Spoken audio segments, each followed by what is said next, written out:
Com a eleição municipal batendo as portas, blocos carnavalescos de São Paulo aproveitaram a data para fazer campanha velada para o pré-candidato Guilherme Boulos. Pelo menos 3 deles distribuíram brindes em apoio ao psolista neste domingo. Eram leques coloridos com a mensagem "Fica, vai ter bolo" e uma imagem de um pedaço de bolo fazendo referência ao sobrenome do candidato e seu podcast Café com Boulos.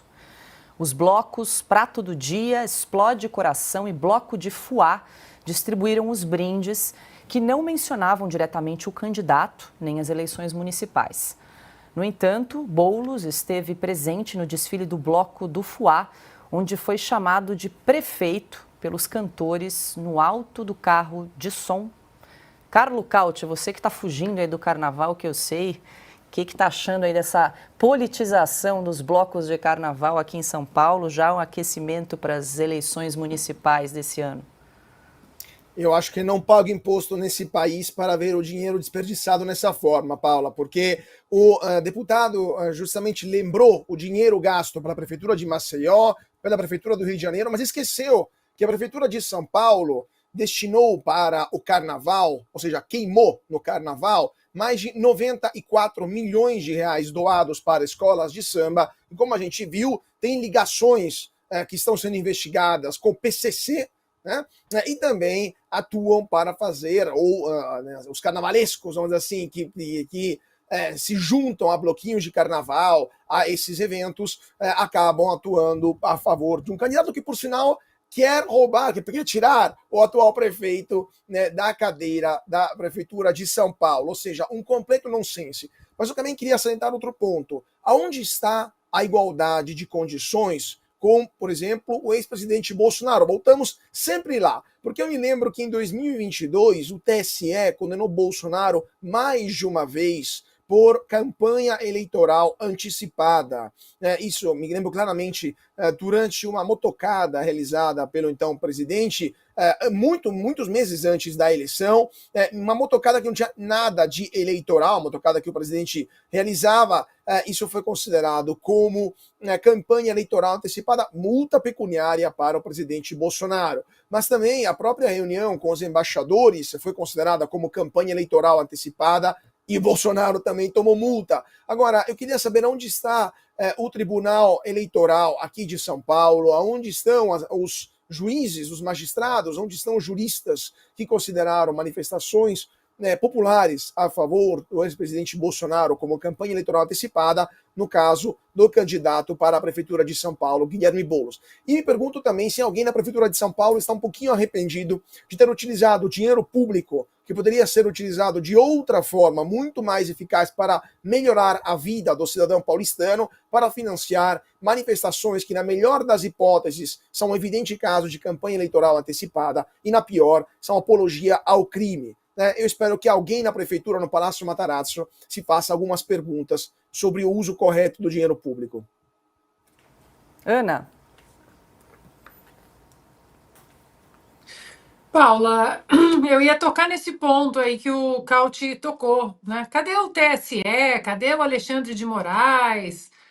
Né? Não custa lembrarmos que o presidente Bolsonaro foi proibido, o presidente, então presidente da República, foi proibido de fazer lives dentro do Planalto, da sua casa, como presidente da República, como chefe do executivo. É isso. Então, eu volto no senhor Arthur Lira. Que polarização é essa? Que só um lado se dá bem? Não tem polarização nenhuma. Um lado pode tudo.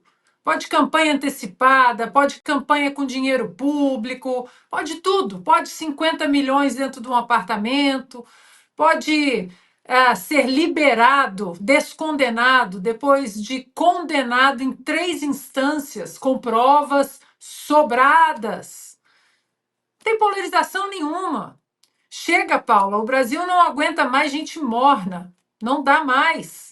O Brasil não dá mais para ficar prestando atenção no que um está tentando dizer, ou é ou não é, ou é preto, ou é branco, ou é dia ou é noite.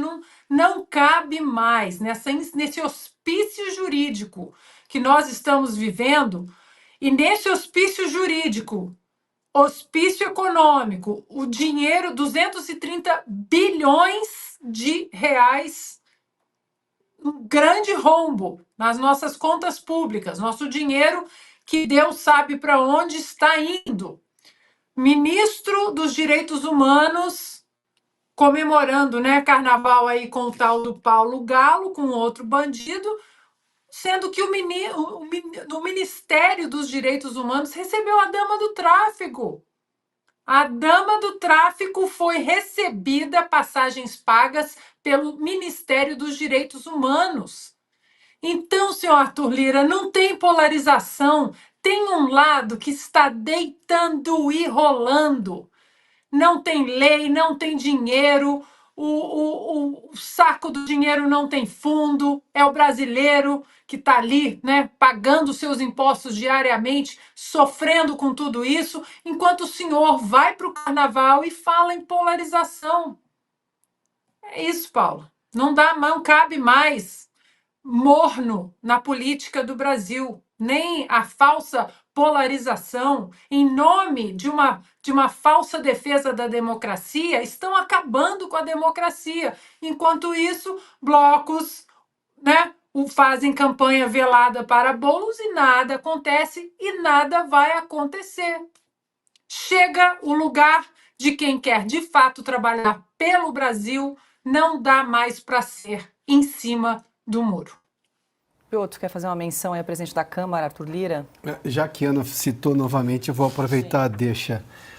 Primeiramente que, se fosse o contrário, já teria uma investigação do TRE, do TSE de campanha antecipada, mas enfim, vamos ver o que vai acontecer. Sobre Arthur Lira, a frase que diz um monte de coisa sem dizer absolutamente nada. Não tem nenhuma postura que o Congresso possa fazer depois das ações da Polícia Federal. Quando perguntado sobre as ações da Polícia Federal e, inclusive, contra o ex-presidente Jair Bolsonaro. Tem as ações políticas e jurídicas do Congresso, leis que são votadas para arrumar as situações. Eu não entendi essa parte. Acho que, nesse momento, a polarização no Brasil faz muito mal, seja de que lado for. A Ana já resumiu o que é polarização e não vou entrar nesse mérito, porque está muito claro. Mas vamos lá. Tem a CPI do abuso de autoridade, senhor presidente. Aliás, o Partido Novo diz que já juntou as 171 assinaturas necessárias para isso. Aliás, já tinha juntado na outra legislatura. O senhor disse que estava no final, não tinha que instalar. Aliás, o entendimento do Supremo Tribunal Federal diz que sim, que CPI tem que ser instalada. E que deveria ser uma ferramenta da oposição. Que aí a gente viu o Supremo fazer vista grossa, né, em relação ao uso político que se deu em relação da CPMI recente dos atos do dia 8, em que foi completamente tomada pelos governistas e aí resultou num relatório pífio.